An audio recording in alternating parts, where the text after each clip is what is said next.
We don't just speak, we feel each other's presence, often in silence, often across distances, and sometimes even without direct communication.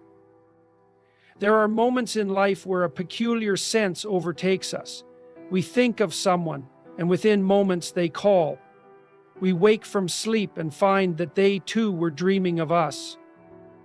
These occurrences are frequently dismissed as coincidence, but to stop there is to ignore the deeper psychological and emotional architecture of human connection.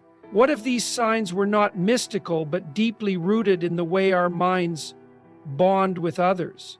What if, when two people think of each other at the same time, it's not magic, it's meaning? In this discussion, we will explore 10 signs that often emerge when two individuals are mentally and emotionally in tune with each other, signs that arise not from fantasy, but from patterns grounded in psychological theory, emotional intelligence, and relational dynamics. This isn't about superstition. This is about understanding how emotional resonance, cognitive patterns, and relational depth create what might appear as invisible threads connecting two minds. This is an educational exploration of that space, where thought meets emotion, and where two people separated by time or space may still find themselves deeply connected. Let us examine these signs not as curiosities, but as reflections of how intricate and powerful human connection truly is. There is something deeply mysterious, yet undeniably consistent about how human beings connect with one another. If you have ever experienced the moment when you were thinking about someone, and, as if guided by some invisible signal, they reached out to you, then you have encountered what some call synchronicity. But rather than approaching it through a mystical lens, we can examine this through the structure of psychological resonance, a phenomenon rooted in how our minds and emotions reflect and influence one another across space and time. The human psyche is not a solitary system. It is fundamentally relational. From the moment we are born, our brain begins developing through interaction with our caregivers, with language, with touch, with emotional feedback. Over time, our minds become patterned not just around logic and reason, but around attachment, memory, and emotional response. When we form a meaningful bond with another person, especially a bond marked by vulnerability, intensity, or shared experience, something lasting happens beneath the surface. Our internal world adapts itself to make room for that individual. This adaptation leads to what can be described as a mirrored framework. When two people spend significant time together, especially when their connection is meaningful, their thought patterns begin to influence each other. They finish each other's sentences, anticipate each other's needs, and feel emotional shifts even in silence. This is not fiction. It is the result of continuous exposure to another person's behavioral and emotional patterns, which creates internal models, mental representations of how the other person feels, reacts, and responds to life.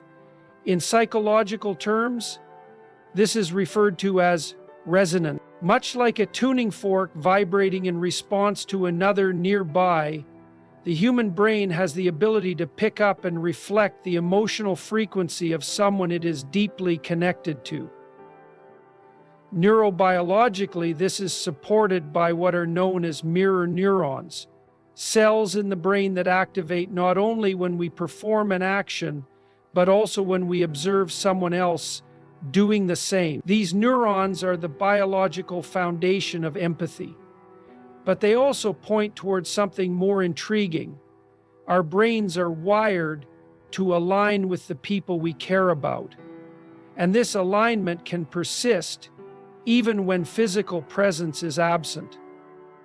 When two individuals are thinking of each other at the same time, it may appear coincidental, but it often reflects a form of internal alignment that was developed over time. Consider what happens when someone becomes a significant figure in your life. They occupy cognitive real estate. You think about their habits, their mannerisms, their emotional states, sometimes even unconsciously. They become part of your internal dialogue. Now imagine that both individuals are doing this simultaneously. You begin to see how the same themes, emotional triggers, or memories might surface for both people in overlapping time frames. This resonance is intensified when the connection has been emotionally charged, whether through love, conflict, shared trauma, or deep understanding. Emotional intensity creates neurochemical imprints, particularly through the release of hormones such as oxytocin and dopamine, which mark the brain with stronger associations. That is why certain people become unforgettable. It's not a choice. It's biology meeting memory. And when both people have had this experience, their emotional timelines begin to echo each other in subtle, unspoken ways. Moreover, the modern mind is not a passive recorder of events, it is an active predictor. Our brains constantly anticipate future interactions, replay past ones, and construct scenarios about people who matter to us. So if you find yourself thinking of someone unexpectedly and then discover they were thinking of you too, it may not be a magical event. It may be the natural outcome of your brains continuously modeling each other's presence. There is also a phenomenon in psychology known as transference, where feelings, thoughts, or expectations from one relationship are projected onto another. But in the context of meaningful mutual connection, there is something more than projection occurring. There is emotional attunement. When you are attuned to another person, you sense their presence, even in their absence. This is why people often report feeling emotionally disturbed or unexpectedly joyful, only to later learn that the person they are bonded to was undergoing a significant moment at the same time. It is important to note that this type of resonance is not always reciprocal. Just because you feel deeply connected to someone doesn't guarantee they are experiencing the same synchrony. But when it is mutual, when both minds are aligned, it becomes unmistakable. You notice the parallel thoughts, the emotional cues, the patterns in communication that feel more than chance. You text at the same time, you recall the same memory, you reach out during the same emotional high or low. These are not just coincidences. They are expressions of two psychological systems temporarily tuned to the same frequency. This synchronicity is often strongest in relationships that are emotionally significant, even if they are not currently active. Moreover, the modern mind is not a passive recorder of events, it is an active predictor. Our brains constantly anticipate future interactions, replay past ones, and construct scenarios about people who matter to us. So if you find yourself thinking of someone unexpectedly and then discover they were thinking of you too, it may not be a magical event. It may be the natural outcome of your brains continuously modeling each other's presence. There is also a phenomenon in psychology known as transference, where feelings, thoughts, or expectations from one relationship are projected onto another. But in the context of meaningful mutual connection, there is something more than projection occurring. There is emotional attunement. When you are attuned to another person, you sense their presence, even in their absence. You are witnessing the subtle mechanics of human connection at work, not magic, but meaning, not coincidence, but coherence. Two minds, once deeply connected, still finding their way to each other through the unspoken architecture of thought. Human behavior is never entirely random. Even when we believe we're acting on impulse, there is usually a pattern, a trace, a cause, an unconscious narrative driving the choices we make. In relationships marked by emotional depth, one of the most fascinating manifestations of this principle is what can be called behavioral echoing. This refers to the subtle, often unnoticed actions that occur when two individuals, emotionally connected, begin to reflect one another's internal states without conscious intention.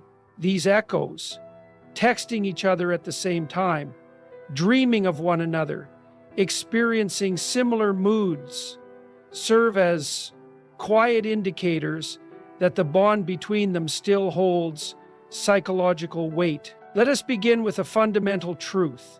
The unconscious mind is far more active and intelligent than we often recognize. It observes, remembers, and responds to patterns even when we are not explicitly aware of them. In fact, a large portion of human communication is nonverbal and unconscious.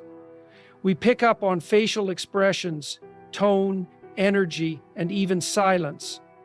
These impressions are stored not as facts, but as emotional blueprints. And when we form a deep emotional connection with someone, those blueprints become internalized. Over time, these internal blueprints influence how we behave. For example, if someone you love used to message you every evening, and that pattern stops, you might still find yourself looking at your phone around that same time. You may not know why, it's just a feeling.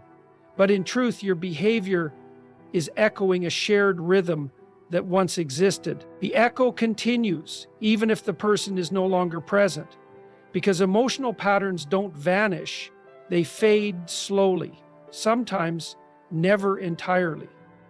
Now consider what happens when both people in the relationship continue to carry these emotional rhythms within them. The echoes start to align. Without planning it, you message them at the exact moment they message you. You wake from sleep after dreaming about them, only to discover they had a similar dream. You begin to think of them during certain moods or at particular times, and later learn they were also feeling emotionally unsettled. These moments seem too specific to be chance, and often they aren't. They are expressions of synchronized, unconscious behavior, one psyche reflecting the rhythms of another. Psychologists understand that the unconscious mind is heavily influenced by memory and emotional residue. Relationships that involve love, trauma, or intense emotional investment leave lasting imprints on the psyche. These imprints influence not only how we think, but how we act. Emotional memory does not operate on a linear timeline. It surfaces in waves, in moments, in quiet triggers, certain dates, smells, songs, or even periods of silence. When these triggers appear simultaneously in two people, the result is a mirrored behavioral reaction. Think of it like this. Each of us carries an internal emotional calendar, filled not with dates, but with moments. Moments when we felt seen, loved, hurt, or abandoned. When two people share many of those moments, they begin to move through life with similar emotional weather. Even if they are far apart, the same storm may touch both of them on the same day. Their responses, reaching out, withdrawing, reminiscing, are not coordinated through conscious choice, but through shared emotional coding. This is why some people say things like, "I almost called you today," or "I had a weird feeling something was going on with you." These are not just poetic sentiments. They are accurate descriptions of unconscious indicators that behavioral echoes are still active. The individual may not understand why they felt the need to reach out, but their emotional intelligence, developed through past connection, picked up on a disturbance or signal. These feelings are real, even if they can't be logically explained. Furthermore, the more emotionally significant the bond, the stronger the echoes tend to be. This is not about infatuation alone, it's about depth. Emotional resonance built over years, trust, vulnerability, and shared experience gives rise to stronger unconscious alignment. Think of two instruments once tuned to each other. Even when they're separated, striking one might still cause the other to vibrate ever so slightly. That is what happens when the emotional frequencies of two people remain connected. Their behaviors reflect not only what they feel, but what the other may also be feeling, without any words exchanged. Another powerful behavioral echo is the sudden emergence of memory. You may be going about your day when, for no apparent reason, a vivid memory of that person surfaces. A specific moment, a conversation, a shared joke. It seems random, yet it often coincides with the other person thinking of you at that very moment. This again may not be mystical, it may be psychological. The mind is not a passive recipient of thought. It constantly scans for familiar emotional tones, and when it detects a shift, whether internal or external, it responds by pulling related experiences to the forefront. If both individuals are emotionally tuned, these memories surface for both. It's important to clarify that behavioral echoes do not require conscious effort. In fact, the moment we try to force them or seek them out, we may interrupt the natural flow. They occur organically, which is why they feel so powerful when they do. They are not orchestrated. They emerge from deep psychological mirroring. That is why people often describe these experiences with awe. I don't know why, but I felt it, they'll say. Or, I knew you were going to reach out. These are not hallucinations. They are testimonies to how deeply the unconscious is wired to remember and reflect connection. What can we learn from this? We learn that real emotional connection does not disappear easily. It lingers, often longer than we expect. It speaks not in words, but in patterns. The text you almost sent, the dream you couldn't forget, the moment you felt a presence that wasn't physically there. These are echoes. They are behavioral markers that someone somewhere is moving to a rhythm similar to yours. Understanding this gives us a deeper respect for our own emotional processes. Instead of ignoring these experiences or brushing them off as coincidence, we can begin to ask more meaningful questions. What do these feelings reveal about our attachments? What is unresolved? What part of the bond still remains? Because sometimes, in the quiet symmetry of two people's unconscious minds, the deepest truths about connection are silently spoken. At the center of every meaningful relationship lies something far more foundational than affection or communication. It is the mechanism of attachment. Human beings are biologically wired to attach, to caregivers, to companions, to lovers. It is through this attachment that we come to experience stability, security, and emotional depth. But what many people fail to fully grasp is how powerfully attachment leaves its mark, not just in memory, but in our very emotional structure. When we talk about thinking of someone and feeling as though they are thinking of us too, it's often the result of a much deeper process. Emotional imprinting that continues to influence how we think, feel, and respond long after the connection appears to fade. Attachment begins early in life, during infancy. A child's brain learns how to regulate stress, understand safety, and seek comfort based on the responsiveness of a caregiver. If those early relationships were secure, the child grows up with a basic sense of trust in others. If those relationships were unstable, neglectful, or inconsistent, a very different pattern emerges, often marked by anxiety, avoidance, or hypervigilance in close relationship. These early attachment styles don't just vanish with age. They evolve, often replicating themselves in adult relationships. And herein lies the core of emotional imprinting. When we attach to someone in adulthood, especially through a relationship that involves love, vulnerability, and emotional interdependence, we don't merely share experiences with them. We allow them to shape our emotional framework. This person becomes part of our inner world, not just as a memory, but as a living, breathing reference point. Their absence is felt like a shift in equilibrium. Their presence calms or activates us in ways that are far more profound than surface behavior might reveal. Emotional imprinting occurs when repeated emotional experiences with someone become embedded in our neural pathways. This isn't poetry, it's neuroscience. The brain learns through repetition and emotional salience. If a particular person was the one you turned to in moments of distress, joy, or uncertainty, your brain begins to associate them with emotional regulation.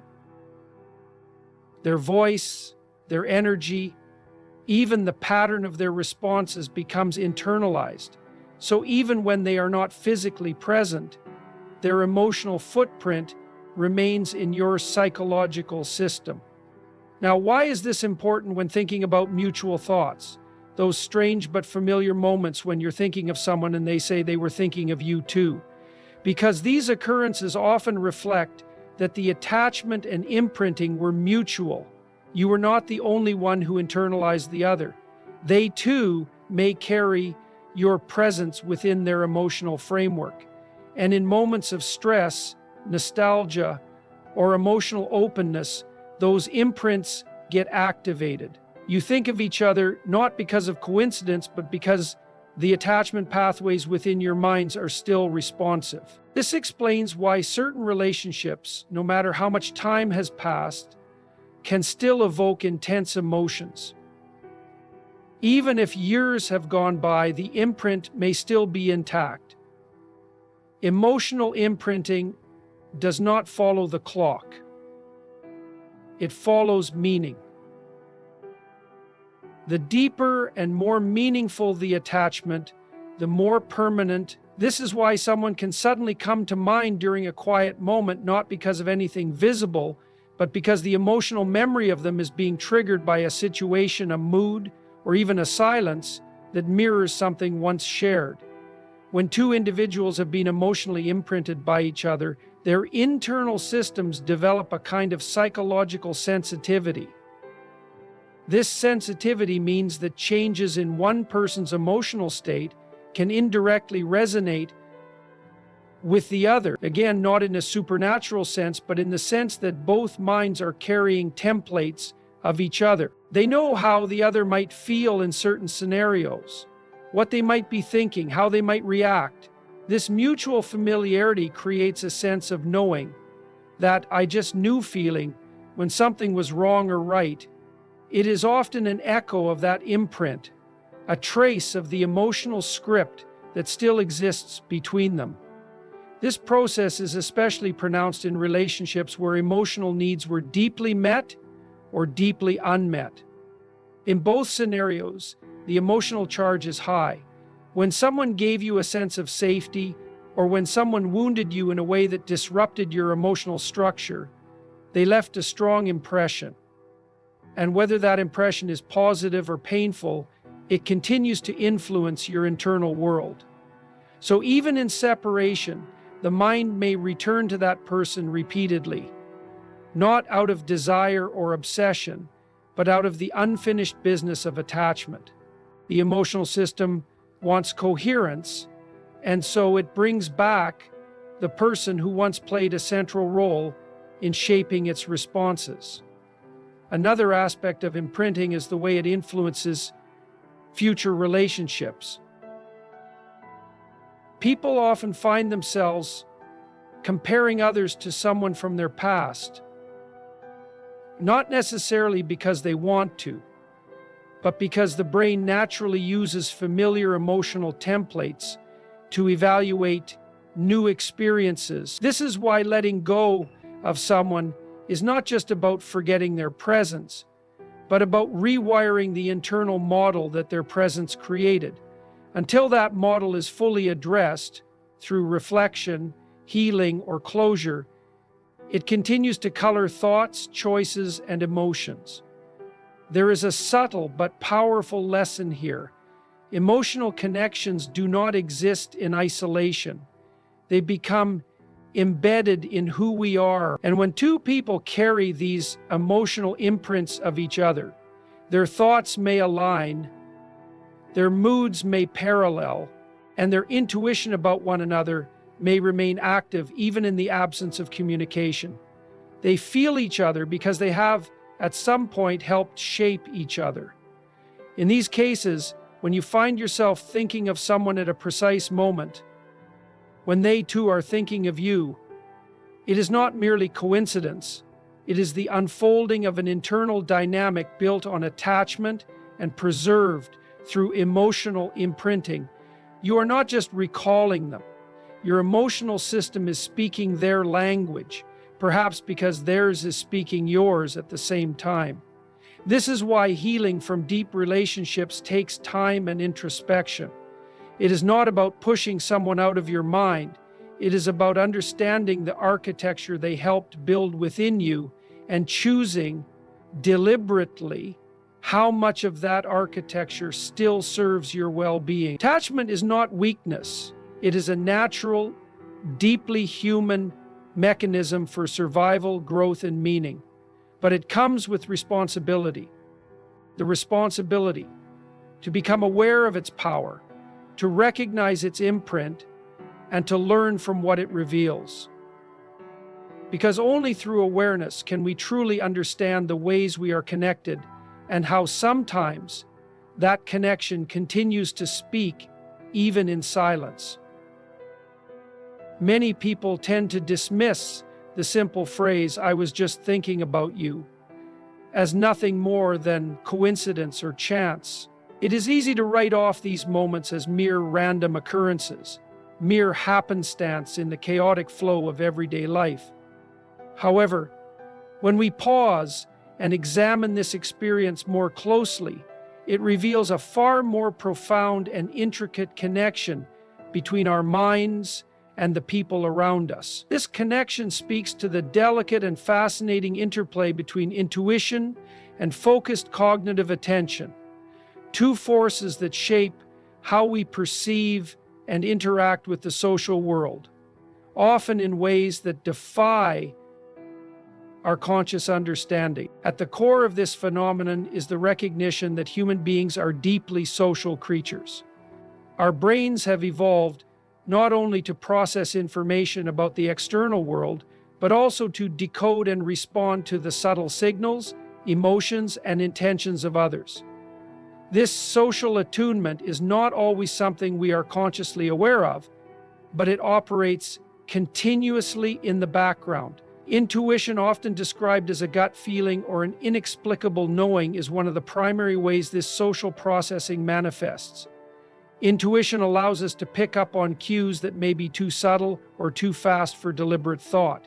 It is a rapid, unconscious synthesis of sensory input, memories, and emotional signals that alerts us to patterns or connections beyond immediate rational analysis. On the other hand, cognitive focus is the deliberate and conscious direction of our attention towards specific thoughts, ideas, or people. When you actively think about someone, you engage your working memory, recalling past experiences, imagining future encounters, or mentally rehearsing conversations. This cognitive engagement increases the salience of that person in your mind. As a result, your brain becomes more attuned to any stimuli or information related to them, even if it is subtle or indirect. The interplay between these two, intuition and cognitive focus, is what creates the conditions for the moments when you think about someone and then unexpectedly they appear, call, or send a message.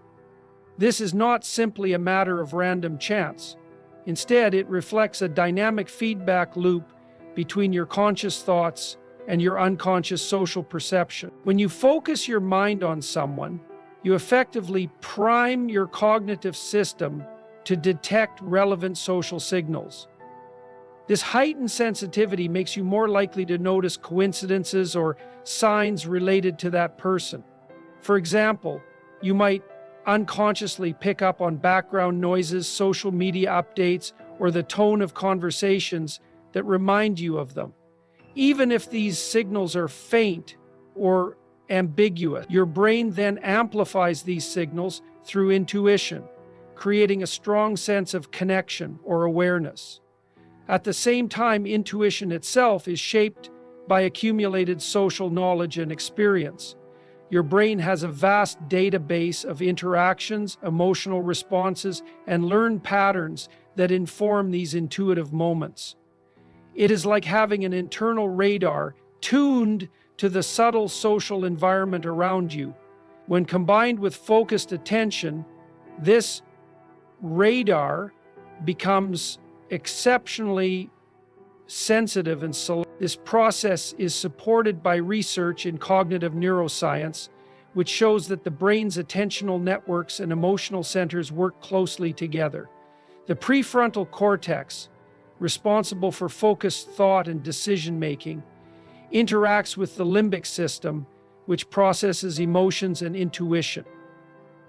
This neural interplay allows us to filter information and prioritize what is socially significant, often before we are even aware of it. Moreover, this phenomenon highlights how deeply interconnected we are with others, even across physical distance. Social bonds create invisible channels of influence that transcend immediate interaction. When two people share a meaningful relationship, their minds often become synchronized in subtle ways, sharing moods, anticipating needs, or sensing changes in each other's states. This synchronization further enhances the intuitive connection and explains why moments of just thinking about you are so frequently followed by contact or response. Understanding this interplay can be empowering. It teaches us that our minds are not isolated islands, but active participants in a larger social network. By cultivating both our intuitive awareness and our capacity for focused attention, we can strengthen our relationships and improve our emotional intelligence. For instance, being more mindful of when certain thoughts about others arise can help us recognize patterns in our social interactions and respond with greater empathy and clarity. At the same time, this awareness can help us avoid the trap of dismissing these moments as mere coincidences or superstition. Instead, we learn to respect the subtle signals our mind provides, trusting that they are grounded in real, meaningful social processes. This does not mean that every instance of thinking about someone will result in contact, but rather that such experiences are windows into the deeper workings of our social cognition. Furthermore, this insight has practical applications in everyday life. In relationships, being attentive to intuitive feelings combined with conscious reflection can guide us in making better decisions, whether it's reaching out to a loved one, resolving conflicts, or recognizing when a connection is weakening. In professional and social contexts, this heightened social attunement enhances communication, collaboration, and leadership by allowing us to perceive unspoken needs and emotions. In a broader sense, this interplay reminds us of the profound mystery and beauty of human connection. It challenges the purely mechanistic view of the mind as a logic engine and invites us to embrace the complex, nuanced ways in which we relate to one another. Our intuition and cognitive focus are not separate faculties, but intertwined aspects of the human experience, reflecting our capacity to create meaning, build trust, and foster belonging. In conclusion, the experience of thinking about someone and then encountering them soon after is far more than a coincidence. It reveals the deep, ongoing conversation between intuition and cognitive focus within our minds, a conversation that connects us to others on levels beyond conscious awareness. By appreciating and nurturing this interplay, we open ourselves to richer, more fulfilling social connections. grounded in both thoughtful attention and intuitive insight. This understanding not only enhances our relationships, but also enriches our sense of belonging and purpose in an interconnected world.